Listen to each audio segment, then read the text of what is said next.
Do you love going to Broadway shows, but can't go now because Broadway's closed? Join tour guide Tim and Belasco too as they bring Broadway history to you.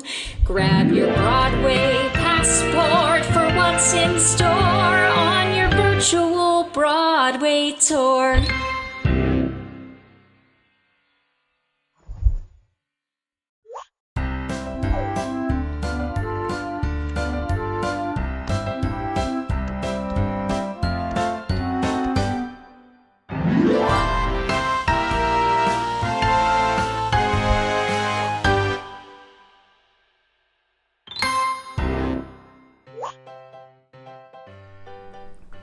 All good things must come to an end, and this week's theater, the Ethel Barrymore, marks the end of an era of original theaters built in New York City. On the heels of a boom of theaters in 1927, the Shubert brothers continued their theatrical conquest in 1928, once again employing their star architect, Herbert J. Krapp. For this theater, Krapp strayed from his diaper-patterned brick and front fire escapes, instead utilizing terracotta to create a grillwork screen across the entire facade, said to be inspired by the baths of ancient Rome. His intricate bronze canopy that greeted theatergoers is still intact 90 years later. To me, 1928 is very similar to 2019. The economy was flourishing, hope was on the horizon, and then, much like the chaos of 2020, the crash of 1929 would send the country straight into the Great Depression. Of the Broadway theaters still standing, the Barrymore would be the last new theater built for 4 decades, and it would be the last theater ever designed by Herbert J. Krapp.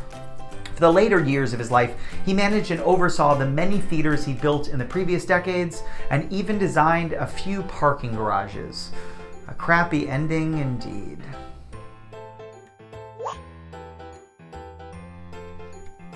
In 1928, the Shubert brothers turned to actress Ethel Barrymore and offered her the starring role in their new theater's inaugural production. She was contracted by other producers and never cared for the Shuberts, so she turned them down. They returned with a new set of offerings. She could pick the show, star in it, symbolically hold the key to the star dressing room, and have the theater named after her. She quickly said yes. The first show was Kingdom of God, a mild success. On the opening night, a whole slew of bushels of red apples showed up to the building, a Barrymore tradition. Ethel Barrymore's family tree was chock full of performers. Dad Maurice and Mom Georgiana, brothers John and Lionel, her nephew John Drew Jr., and even Ethel's great-niece, Drew.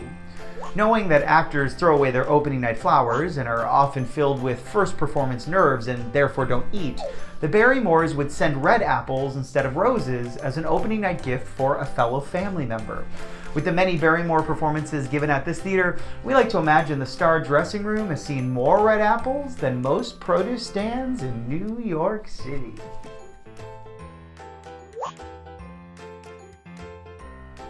When comparing photos of the Barrymore today with original photos in 1928, you'll notice that very little has changed on the exterior. The one noticeable change? The marquee.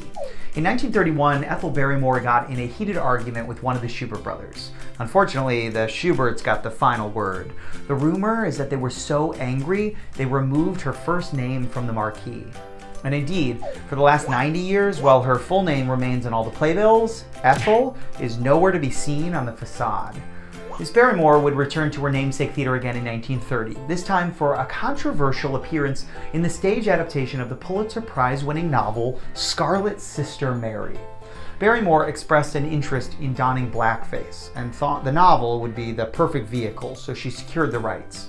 Barrymore's daughter, Ethel Barrymore Colt, also made her Broadway debut in the production. Critic Brooks Atkinson scoffed at a white actress appearing in blackface, and after other poor reviews, the production shuttered after 2 weeks, leaving one of the last instances of commercial blackface on Broadway in its wake.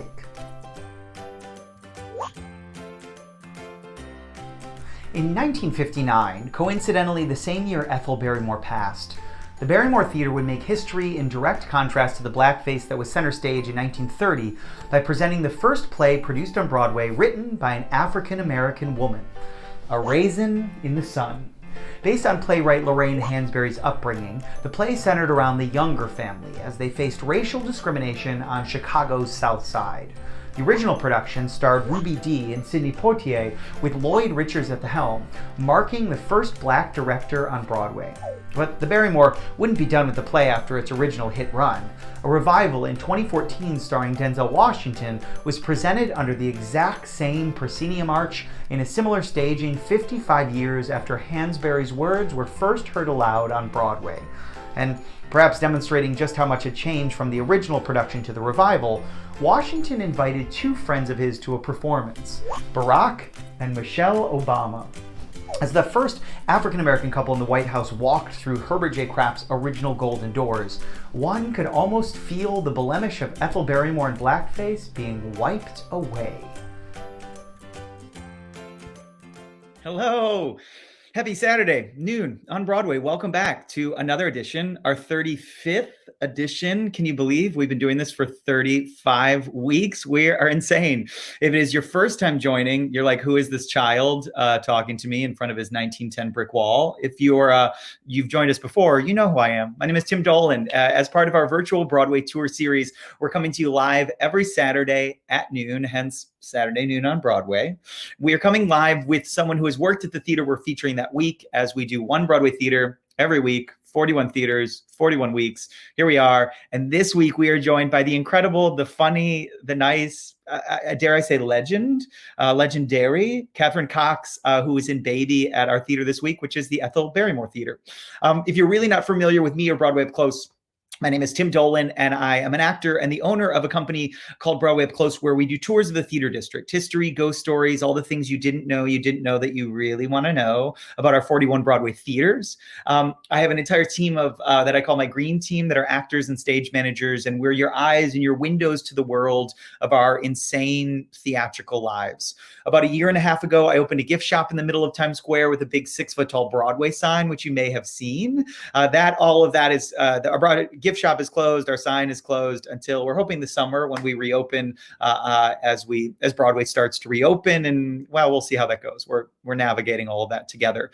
In the past 11 years since I started the company, we have 5 exterior tours, which are all still available, masked, socially distanced. And then we have one tour. The only tour that's not available is our interior tour. We go inside Broadway's oldest theater, the Hudson. It has been there 118 years. The original owner died on the Titanic. Tiffany Glass, Elvis was discovered there.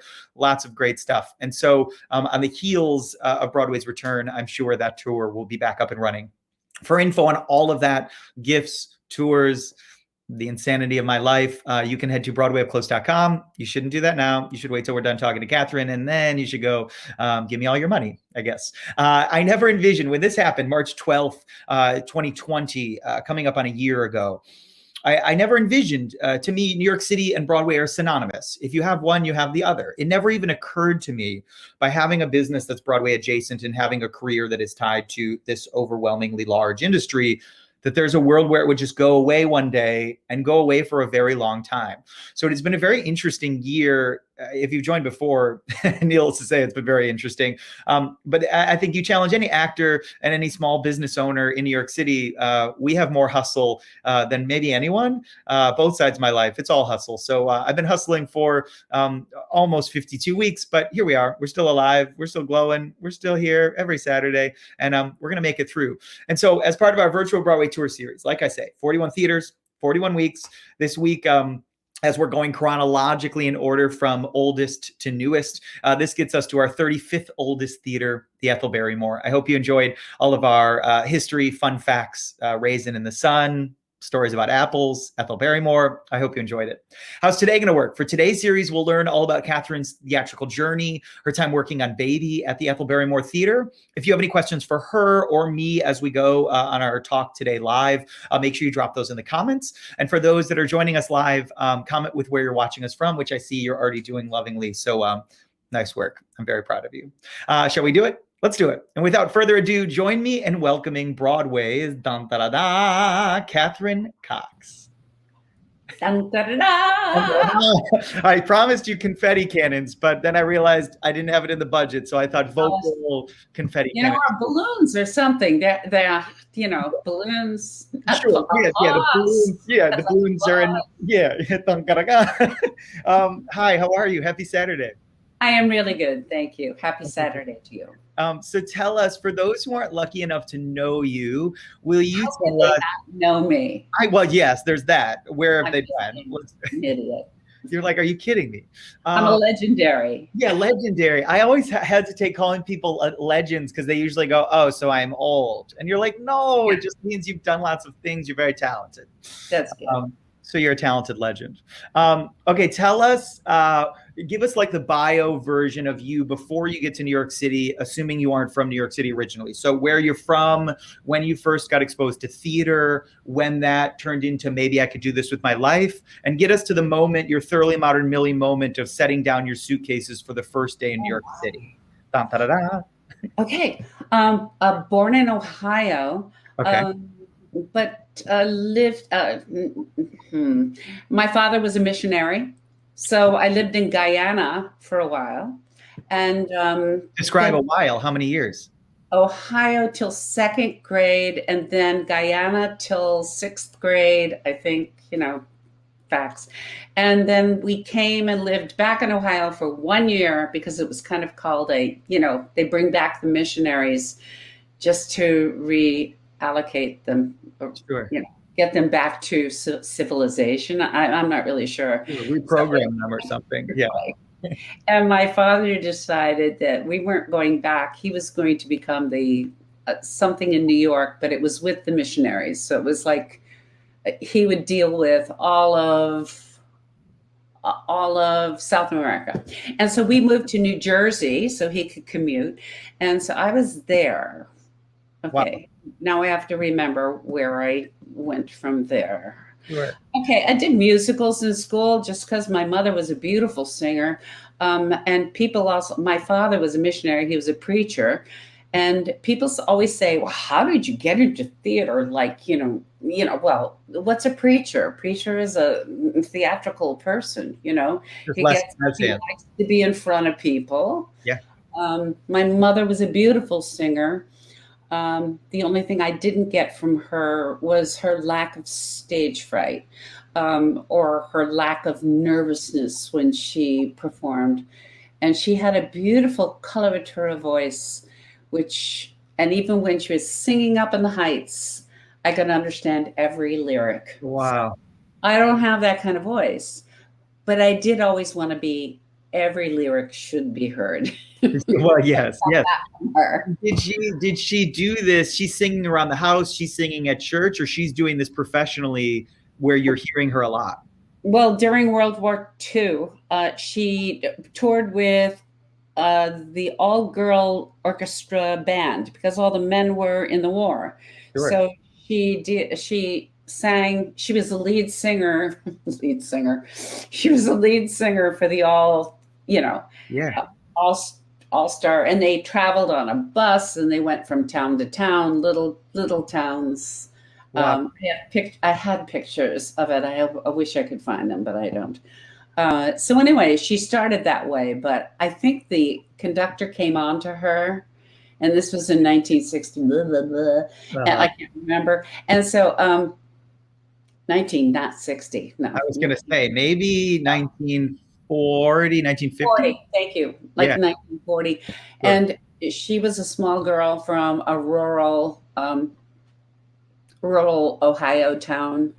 And it was all too much for her. That seemed crass and gross, and I think that made her, kind of back off a little bit.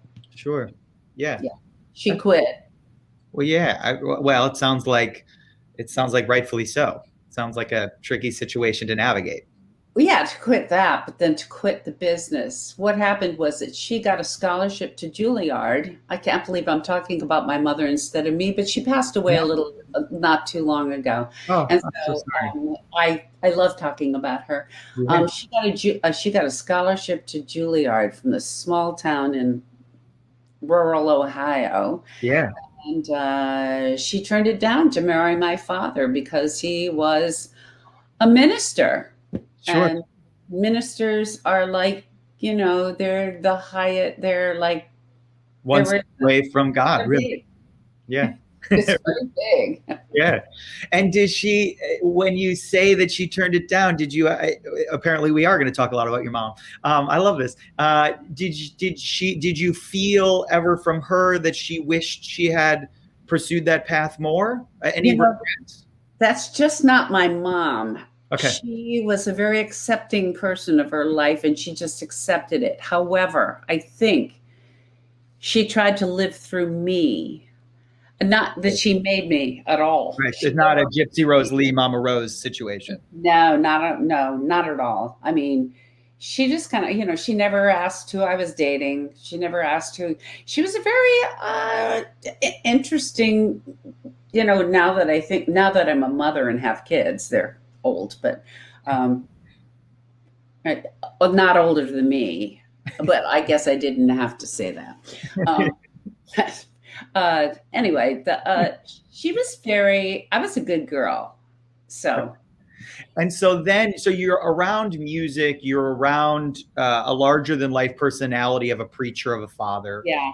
And you do musicals. Where does that change to, I'm going to go to New York City and try to do this professionally?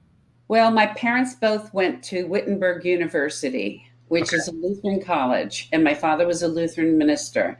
So we got like it wasn't free, but it was almost free. So all of our siblings went to Wittenberg University in Springfield, Ohio. Okay.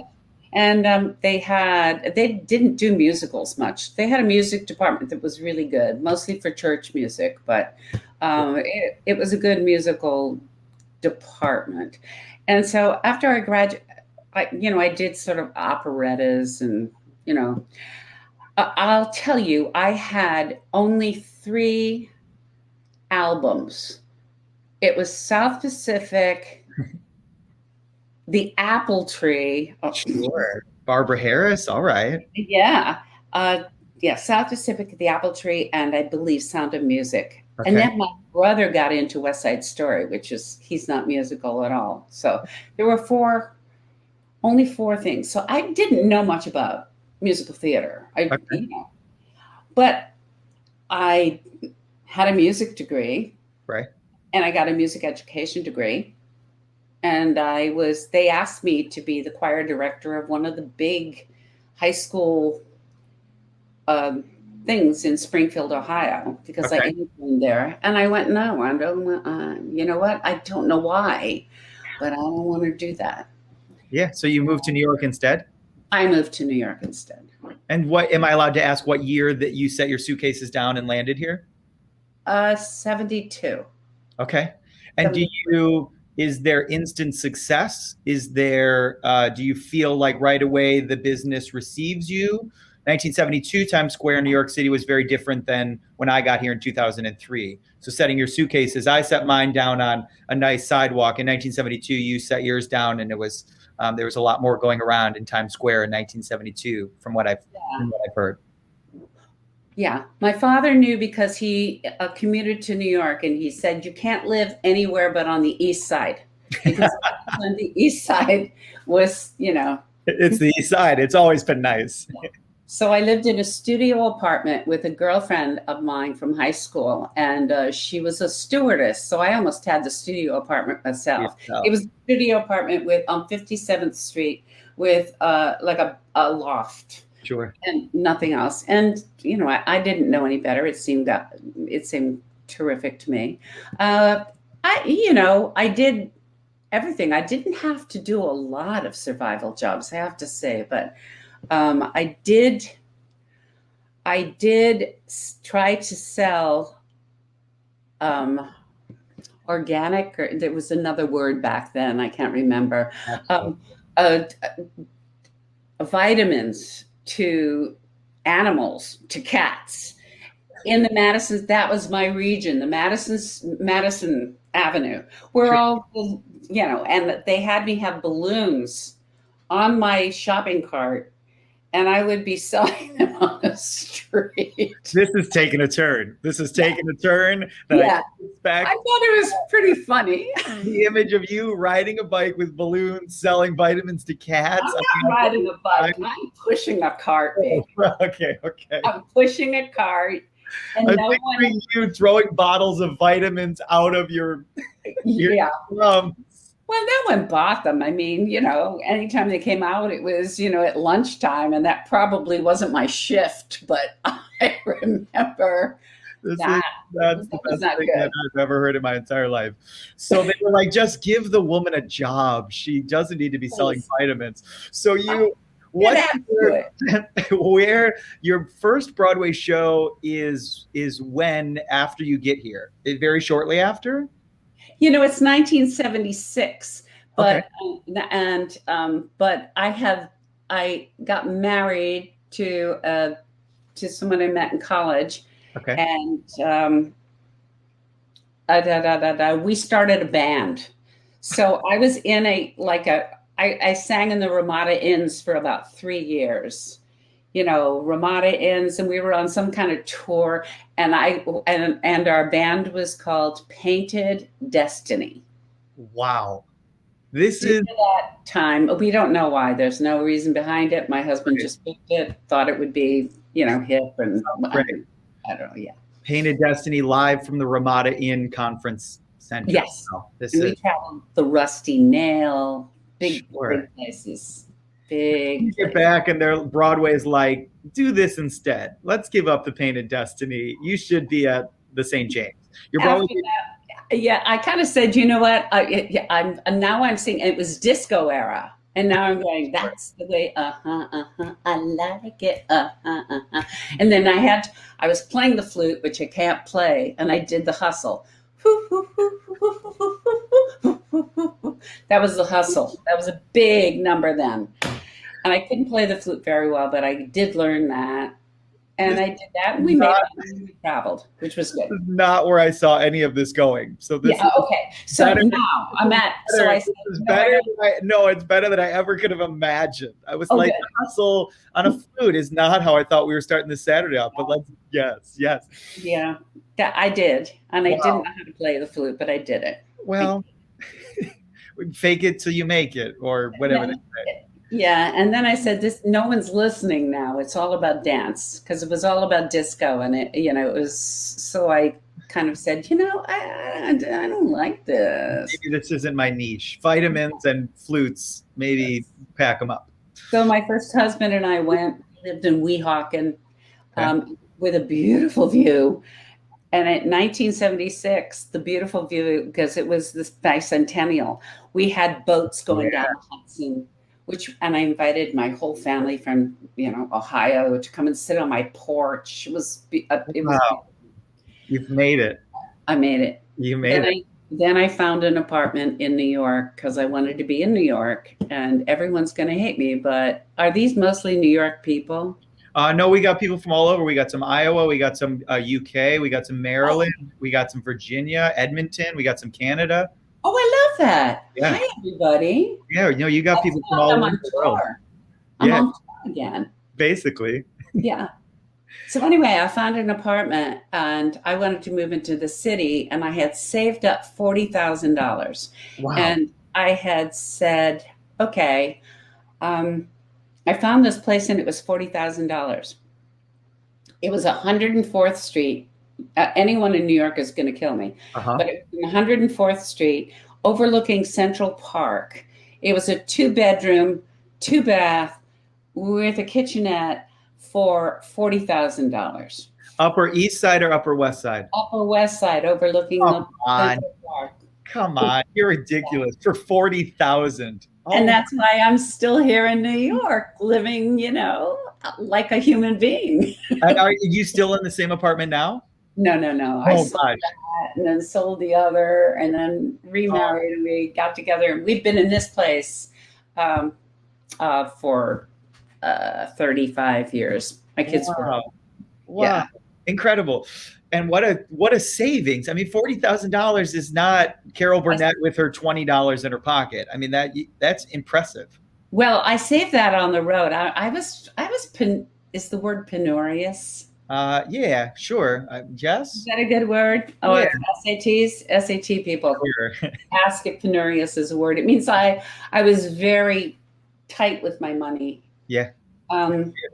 Most actors are not. So that's you're a rare person. Yeah, I was ahead of the game right there. Yeah. And so your first Broadway show is a show called Music Is? And where was at the St. James, is that correct? That was at the St. James Theater, 1976. It was based on Twelfth Night, Shakespeare's Twelfth Night. Yeah. And I was still in Weehawken then because I can remember taking the bus in. And I went. You were one of the lead characters, right?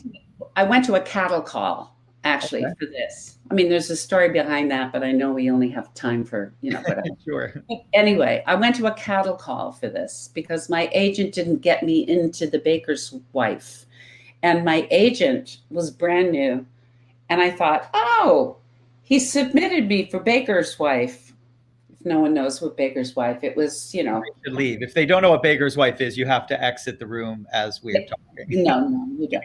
But anyway, I decided, oh, she didn't get me an audition. So he didn't get me an audition. So I guess that means that just because an agent submits you doesn't mean you don't have to go through all of the horror of the cattle call. And a cattle call is just everybody going there and signing up and, waiting and waiting. So I did. I waited and waited, and they just looked and took pictures, and you get interviewed a little bit. And it was George Abbott's daughter that was in charge of this. Okay. And she put my pile in the go pile. I didn't know that, but then, I had to know. And I came back the next time they auditioned me.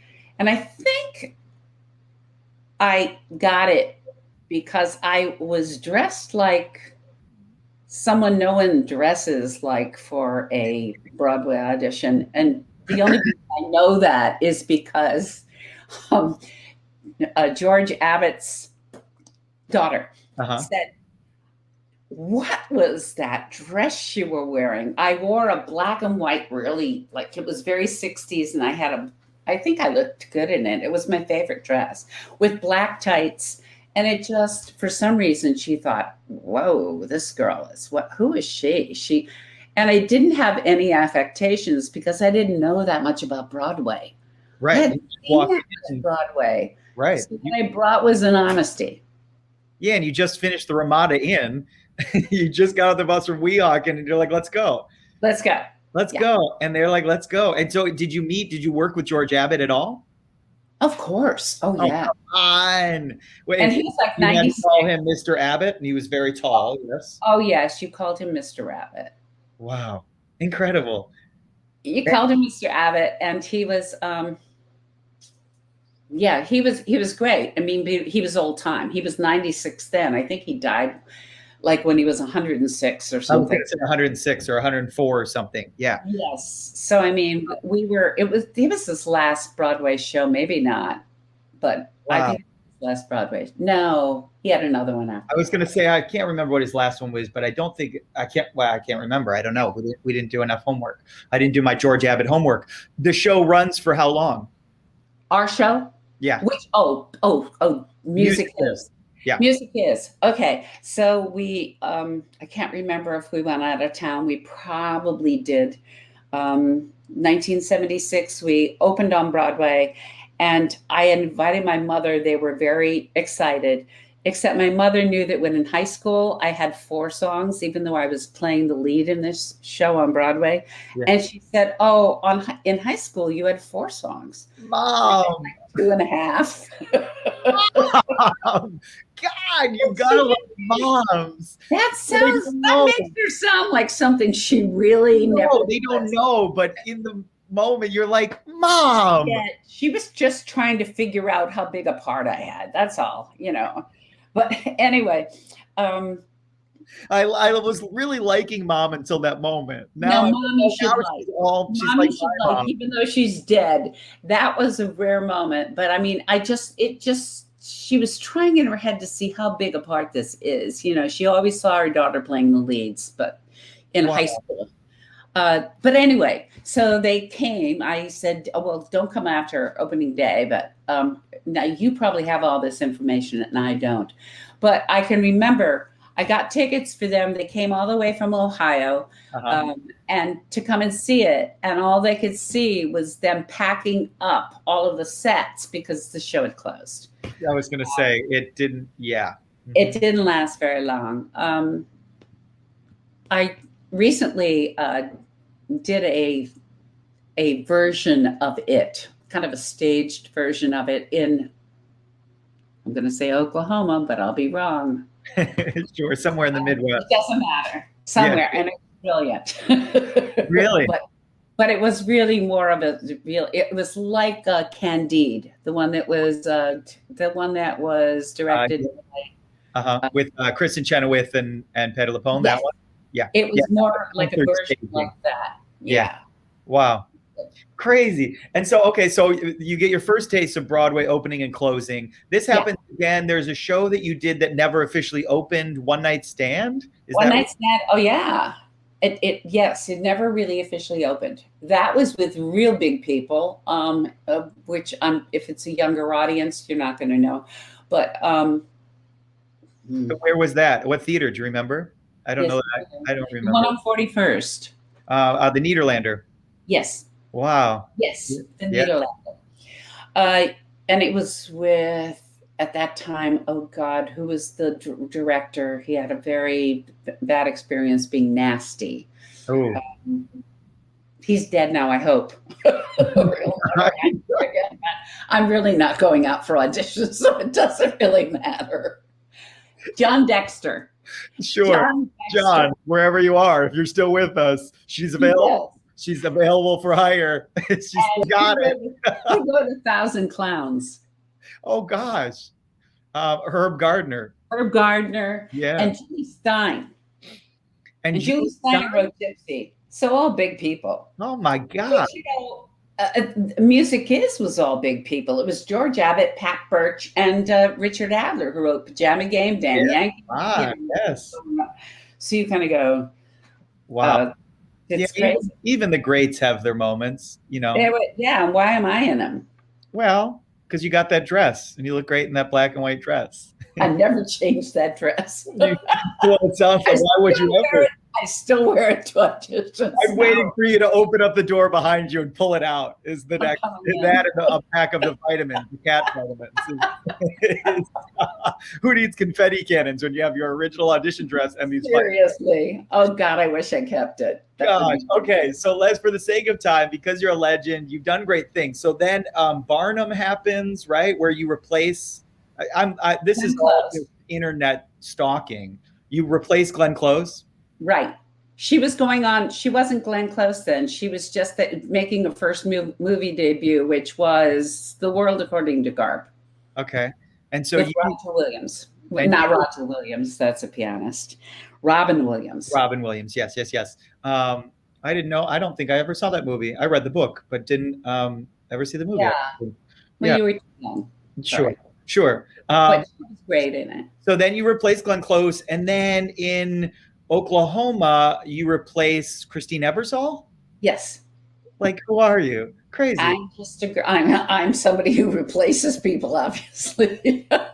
Only for a short time. Not anymore now. Well, you're available now. Yeah, I'm available. Yeah, to not replace. So then get us to Ethel Barrymore, get us to Baby, and this process of doing Baby with, to me, Maltby and Shire are legends. To me, they're Jerry Adler, they're Julie Stein. So to me, Baby is like, the fact that I get to talk to you about Baby right now makes me the happiest child ever. So talk to me about that process. How did you get involved? Had you ever worked at the Ethel Barrymore Theater before? Tell me everything. Okay. I had done, the reason why they knew me is because they had, Richard and David had cast me in the Washington, D.C. arena stage cabaret in Starting Here, Starting Now. Sure, yeah. So I did that, and they liked me. And so they knew me. Okay. So That's all And that. and did they do at this point in time? Baby is 1980. I can't remember. 82 is when it opened, but they had a workshop, and I did a workshop That's of what I it. wondered. Yeah. So okay, and the workshop is Liz Calloway, Todd Graff. All of them are in the workshop, or is there a lot of? No, most of them, but not Todd Graff. They Okay. had a wonderful actor, but he wasn't as good as a singer as they wanted him to be, Sure. and that wasn't his bailiwick anyway. Forte, You right. know, kind of like, but he was wonderful. I mean, And the show at this point, you don't have children. You have how many children do you have? Two? no children. No children at this point. So no experience having your own child. So do you know, what's the process of all of this with these three different couples? To me, Beth Fowler, Liz Calloway, these legends. Does it feel in the moment like you're doing something really special and really interesting? What does it feel like doing the show? Or was it just another show? No. Well, we did a reading and then we did a workshop, and but in the reading, the person was supposed to be my character was supposed to be a gymnast, and I'm 5'9", and there'd be no way I could do any kind of gymnastics.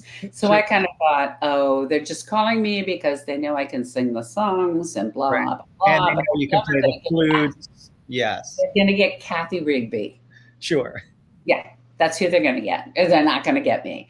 And so, but I know they liked my reading. And so I said to them, I said, this could always be like a basketball player or something. So, and they actually changed it to be a basketball coach, which I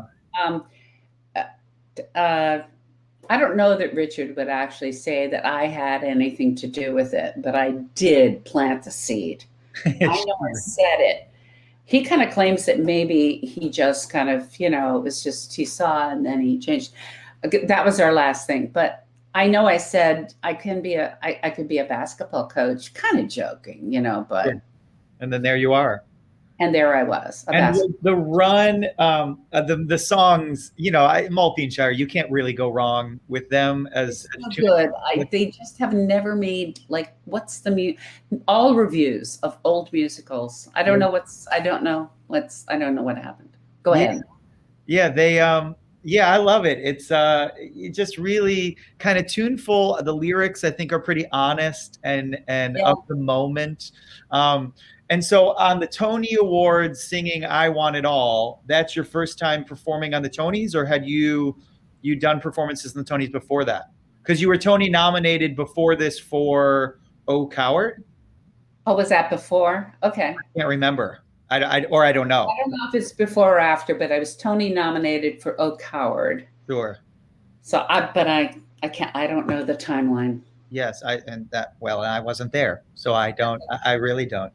But performing on the Tonys with I Want It All, just the three of you, do you remember it? We've all seen the video, or if we haven't, you're all going to go watch the video of this performance, because to me it feels like quintessential 1980s incredible Broadway. Does it feel like that to you, being on the inside with the basketball under your shirt? What does that feel like? When we were getting on, it was so chaotic. Okay. And at that time, we knew that the Tony Awards, we thought, because we thought that the only chance we had was to get Best Score. Okay. And right before we went on, we didn't get Best Score. Oh God, literally right before, they're like, and the winner that is not Best Score and will be closing on Sunday is Baby. Yeah, it's Baby. That's kind of like what we thought. And we all looked at each other and said, shit. And then we had to go on and do no, because we knew we would close. If we didn't have at least one Tony Award, we knew we would close. And that was kind of sad. Yeah. Oh. So my Tony Award, the only thing I regret is that it was the first time, because you have a different orchestra, different lights, and there was so much chaos behind stage, just people being nervous and blah, blah, blah. And then I came on and I bobbled my basketball routine, and I hated that. Oh gosh. Yes. I mean, it was like, I'm thinking of the performance, and I don't that you know. thank you. Thank you. That doesn't stick out in my mind at all. So you nailed it. You're a great actress. You should get all the Tony Awards. I nailed it, but I have nightmares about it every night since. Oh my God. There's nothing. I did that musical Lysistrata Jones, which is about basketballs. I did it regionally, and you're like, why are we doing this? Why are we doing a number with basketballs that are going to fly at all moments? And they did. And I was like, this isn't what I signed up for. I want to like sing and tap dance, not throw a basketball. This isn't what I do. My brothers have the basketball talent, not me. Heidi in the chat, she says, "Oh, Coward" was after Baby. So then. Thank you. We're going to call that. That was the first time I was on the Tony stage then. Wow. That's crazy. And so Baby, it closes. It doesn't win Best Score and it closes. So it closes. No, it didn't win Best Score and it closes. Yeah. Wow. And Lara, who's watching, she says, this is what she says. She's a huge Footloose fan. I should just tell you that right now. We love Lara. I loved Footloose. She says there was a number with basketballs in Footloose, which was her favorite. So, and I wasn't in it. No, I was going to say, I can't imagine you were in that number. No. Talk to us about Footloose, because I think Lara maybe went to almost every performance. She was at the Richard Rodgers as much as you were probably.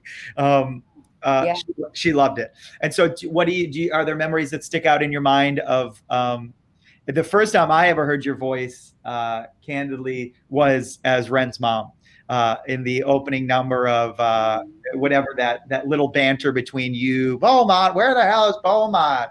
And then it's you, I don't want to, you think I want to do this? I don't want to move. And that's the first time I met you. I was like, it's Ren's mom. Oh my gosh, there we are.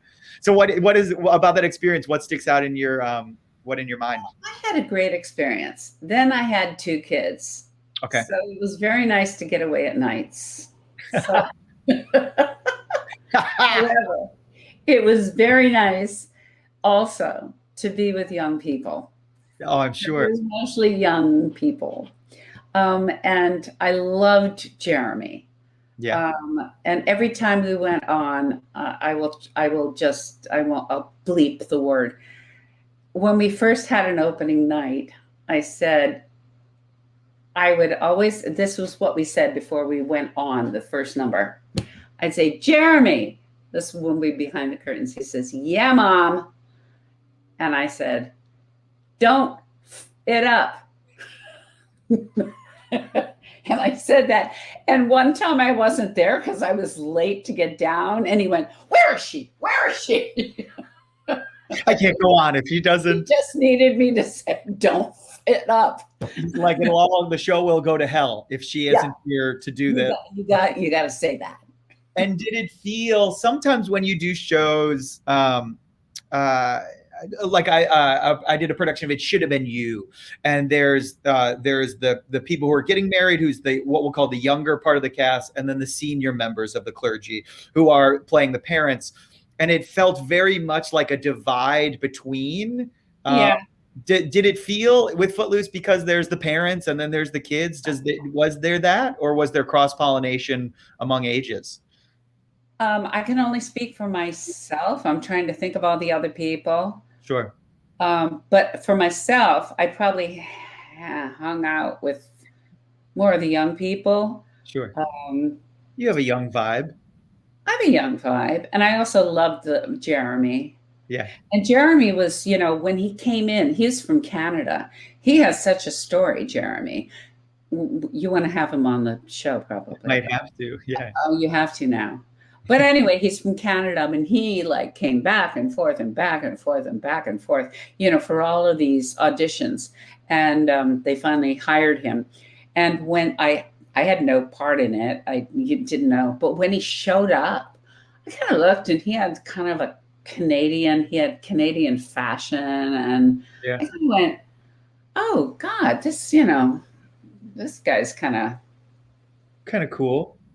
No, I didn't. I thought he was kind of he's not, I don't know. I'm not going to say what I thought because Jeremy's listening. I'm sure. Here he is. Jeremy, come on in. He's actually here. Totally sexy and totally. Oh, really? I ended up thinking, yeah, because I don't know, just his singing and everything else. It was just, and then we had a nice vibe, and he was, I don't know, he's Canadian. I loved it. I ended up thinking there's something about Canadian actors that, well, I can't.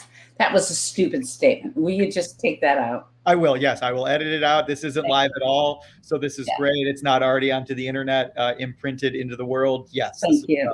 Thank you. Great. Great. I'm so glad. Someone had a comment on Instagram yesterday. So someone threw in a question about baby specifically, and it's at John Stella 9982. He said, "How did you deal with the emotionally draining aspect of your story, 8 performances a week?" So I'm going to tag on to his question, not having had children then, and then having had children by the time you get to Footloose, and playing a one person who wants to be a mom and someone who is a mom, and her primary role in Footloose is the mom. Does having children influence you doing 8 shows a week playing these characters where children are involved? Okay. Did you jump to Footloose and we're still in Baby? He's talking specifically about Baby. I'm talking about in the world of 8 shows a week for both. Footloose, where you have children and you're a mom. Baby, where you're doing this, you want to have children and you don't have children. How do you navigate your way through all that? Or are you just one of these actors that shows up and you're like, I don't know, I read the words and it's good and I'm very talented? Oh, I wish I would do that maybe. But I mean, well, if I was just that talented, no. I'm a little obsessive. Now with Baby, 8 times a week, and I didn't have children. And I didn't really want children. I never thought, I was one of those people, I have 2 children and I can't even imagine my life without them. Right. But, and I'm so glad I had them, but I wasn't one of those people. I just all of a sudden said, oh, I'm 30, because I didn't have children until I was 36 and 42.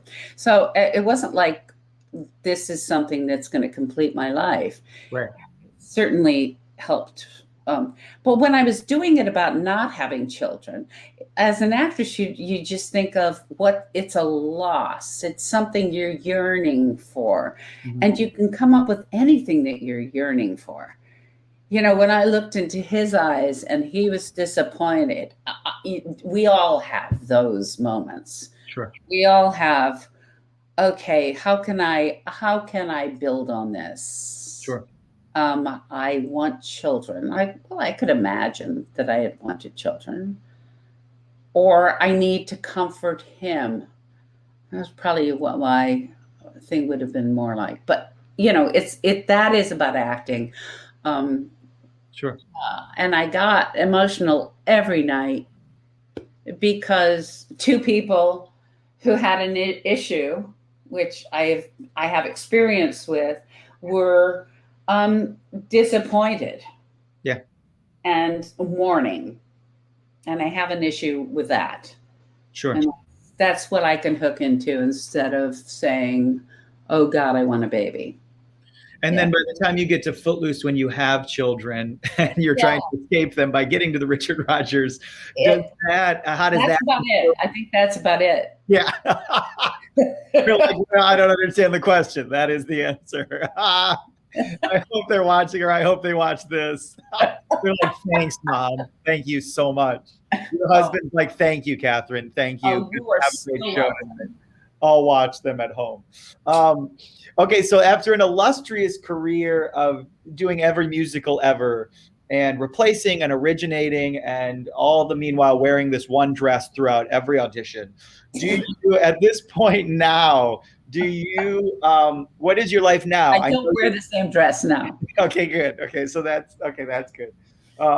Do you talk to me about you transitioned while performing, teaching comes into your life as well? Talk to me about that. Okay. You know, I think once I got to be a parent, I was the adult in the room. Yes. You know, so I was the adult in the room, and it was less, when I got into, I kept going out for auditions. I took my kids, my firstborn, I took to Goodspeed. I took to San Francisco to do City of Angels. Uh-huh. I took him around. You know, he'd come up and we would put a camp. My younger son, um, who's now moving out of my apartment. Oh gosh. But he's 26 and he really needs to. But he's wanted to for a long time, but it's really hard to do that if you live in New York. Anyway, tomorrow, as a matter of fact. Oh my gosh. Where is he moving to in a global pandemic? Oh, just like we live on West 4th Street. He's on East 86th Street. But it's a bus ride away. Yeah, it's a long bus ride. Yeah. He's going to be okay. I think you're all going to be okay. But he and I he did Young Patrick in Mame, and I did Mame up in the Carousel Theater, and we lived in a house together. So there for a while, before they were, when their summers were free or they weren't, I would travel with them, and I liked that. Then after a while, I had to kind of say, they're going to go to school and they're going to, And then I kept auditioning, but it was very hard because when you're like the head of a family, I mean, you and your husband, and my husband indeed is a head of the family. But as far as the kids, because my husband is, well, right now, I guess he isn't, but he's the associate conductor of Wicked. So, I mean, it's not happening. But I mean, he would be gone every night. So I was the one who did like homework and dinner and, and then I'd go to these auditions that were thrown at me, like, in the afternoon before, and they'd send me sides and songs. And I just kind of went, I felt like I couldn't do it well. Sure. And also when I didn't even have that kind of roadblock in my way, learning songs, and I could learn sides, but songs, in 2 minutes, but I've been the adult in the room, sure. And it was very hard for me not to be the adult in the room when I was auditioning. Yeah. And, I'm not saying it's against young people. I'm just saying, and women in their 40s or 50s, they're really, I probably could go back to it now because I'm older. Sure. But I don't know. Great. Still got it. I got my vaccination. Yes. So now kind of at least how old I am. Yes, everyone's doing quick math. Everyone got their calculator app out. They're like, okay, carry the one, Barnum, okay, Ramada in. Yes, they've done all the math. The internet tells us everything, so no secret is safe. Right. So, and teaching falls into your lap. And where does that come from? The teaching aspect? It didn't fall into my lap. I think theater kind of fell off of my lap because, once you're not, I was never an ingenue, but I was a young character person. I mean, I could have played a leading lady, but in a kind of quirky sort of way. Sure. And then once that kind of went away, and then it was harder to get auditions, and then it was harder to succeed at auditions, and then my attitude was wrong. And so, I said, I'm going to try teaching because. So I went to AMDA, and someone. And I interviewed with them, and I taught with them for a while. Oh, that's where I met you, my dear. Yeah, I was going to say that's where we met. That's where we met. I don't know that I definitely didn't have you as a full-time teacher. There might have been one class you subbed in for, maybe. Yeah. I don't remember, but it was terrific though. Yeah, it was a wonderful class. Very memorable. Definitely remember it. Definitely. It was a great day of my life. If I didn't get up and sing that day. So who cares? Who cares about the other children in the class? Go ahead and learn. I'll adjudicate from the, right. But the first time I really met you, there was a Willa Cather musical or something that you or David was working on, and you were like, I need a human, and someone said this guy's a human, and so I sang in a room for one day and was like, this is interesting, and then we didn't cross paths again for years and years. Oh my God, this is a human. Yeah, this is a human. He's a human that makes noise. Yes, and the Willa Cather. So I started when my kids were born. I remember my friend had left town because she lives in Rochester and her parents were having a problem. And my job was to wait in her car. I don't have a car because of this reason, but I would wait in the car and I would wait till I had to change lanes to park the car. In New York City, you have to do that. You have to sit in the car for 2 hours so you can get the space over there. Correct. So once again, getting away from my kids. I'm seeing a theme here. I love my kids and my kids love me. I'm telling you, they do. We just have our moments. There's never a moment they don't like me. It's true. I think there is never a moment. Well, maybe. Wow. So Willa Cather, you, I can't remember, you wrote this or David wrote this? You both I wrote this. Okay. I fell in love with Willa Cather, who is she was a pioneer who went out to Nebraska with her family, and she wrote short stories, and she also ended up getting people mixed up. But I loved her short stories. And there was one that I read, Eric Hermanson, which is not well known, and Willa Cather at that point, because if you wait for 50 years after someone's death, I don't know if it's 75 now, but if you wait for 50 years after someone's death, it's you can use it. Public domain. Yep. Copyright expired. Public domain. Yep. So I took two of her stories and I blended them together, and I loved it. Yeah. I actually cast it for my son, who is a gymnast. Interesting. That's the first time I ever kind of yeah. I ever put that together. Wow. But, yes. Incredible. Yeah, and we had a reading of it. Yeah. And I liked it. I still like it. It was very much like, but I still want to do it. And then it's not a musical, but it's a play with music. And so there were a few songs that my husband did that were beautiful. My God, they were beautiful. And so anyway, we did it, and then I didn't know how to produce it. And then I don't know. It's a whole other world. It's a whole other world. And I was, and even if you've been in the game for, the time you've been in the game, it's still a whole different hat, But I do realize that writing it was in itself wonderful. Yeah. Writing it, I liked it. I presented it, and in and of that, so I just kind of said, I like this.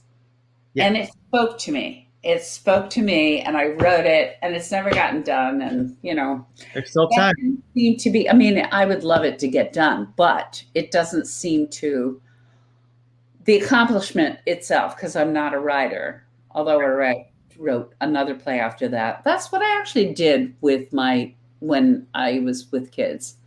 Right. Going to a parked car. Correct, and right. Waiting for the parking spot. And I would write in there. I would, with my little yellow pad. I'd write in.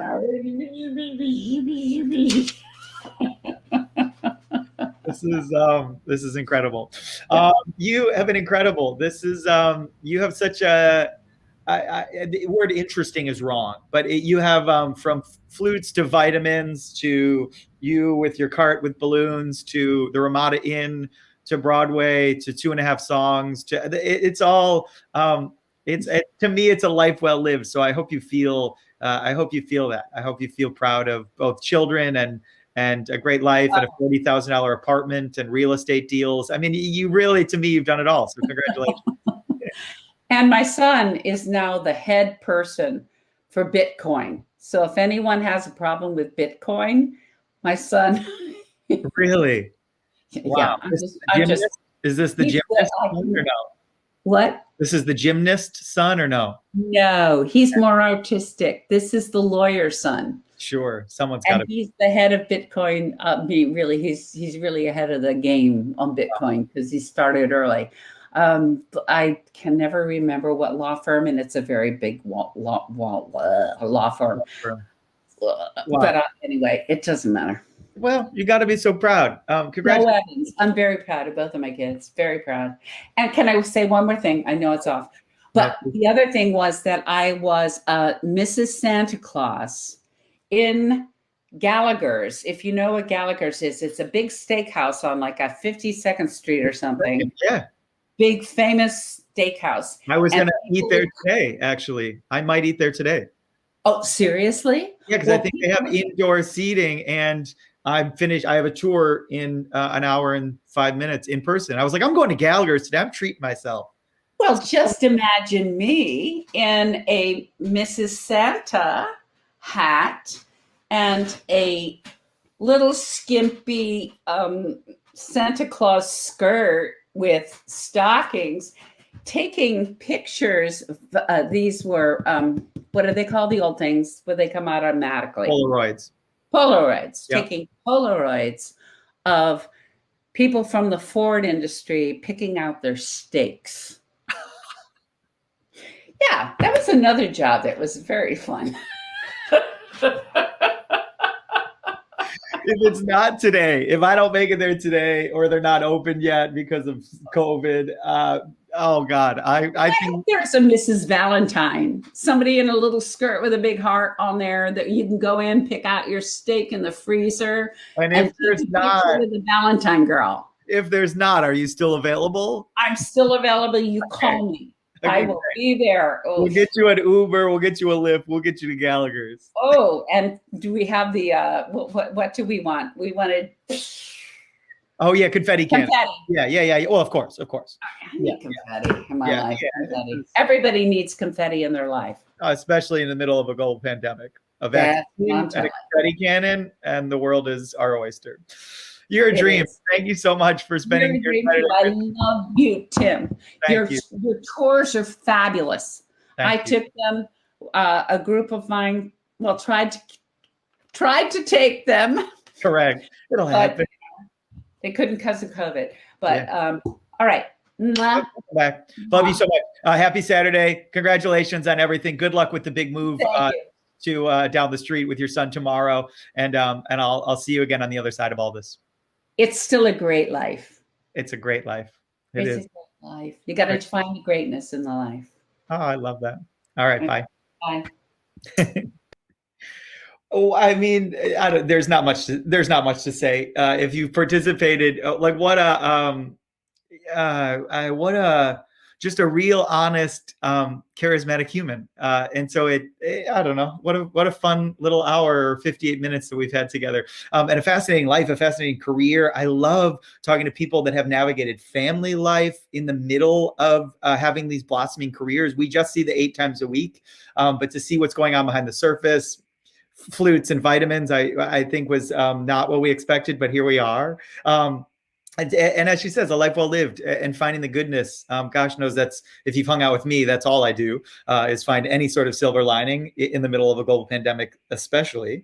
But what a great insight, I think, into humans and to artistic humans, which is why we're here. The human aspect is, to me, fascinating, and vicariously through me, I hope you also think so. On the merchandise side of our lives, I launched new merchandise this week. If you follow us on Instagram, and if you don't, why don't you? Figure out your life and follow us at Broadway Up Close. So my catchphrase, one day closer to Broadway. We made little pocket-sized books that's all handmade by me that fits in your pocket for when inspiration strikes in the middle of a global pandemic. We made engraved cork notebooks, which are beautiful and lined. I handmade very glittery, nice walnut cover notebooks is number 3. And as if I don't have enough things going on, I made a 4th one. So this is our black glittery notebook. So those 4 are our newest thing. They're all available. As always, for you guys being incredible and following along in this journey, if on our website, if you want 10% off, you can put in Broadway 10. We'll get you 10% off of your order. We're almost as fast as Amazon Prime. I'm pretty good. Not as close, but close. As always, if you want to follow us at Broadway Up Close on Instagram, if you're here on Facebook, give us a little like. And then the souvenirs where you can get give me all your money is BroadwayUpClose.com/souvenirs. You guys are a dream. Can you believe we're hitting the home stretch? By the time we hit next week, we jump in time. We jump forward in time almost 40 years is the next time a Broadway theater is built. The Ethel Barrymore, as I mentioned this week, is the last of our old original theaters. 1928 is very much like 2019. We go into 1929 and the bottom falls out just like 2020. And so we don't have new Broadway theaters built until Lincoln Center opens at Vivian Beaumont. So I've given it away. We usually make it a surprise on Monday of what the next theater is, but I've ruined that. So the Vivian Beaumont on Monday, we have a wonderful guest who has an illustrious career, and I'm really excited to talk to him next Saturday. And so I hope to see you on Monday for Vivian Beaumont. Hope to see you next Saturday with our next Saturday Noon on Broadway guest. And in the meantime, we're one day closer to Broadway. And thanks for spending a little piece of your Saturday with me and Catherine. I love you all. One day closer. I'll see you again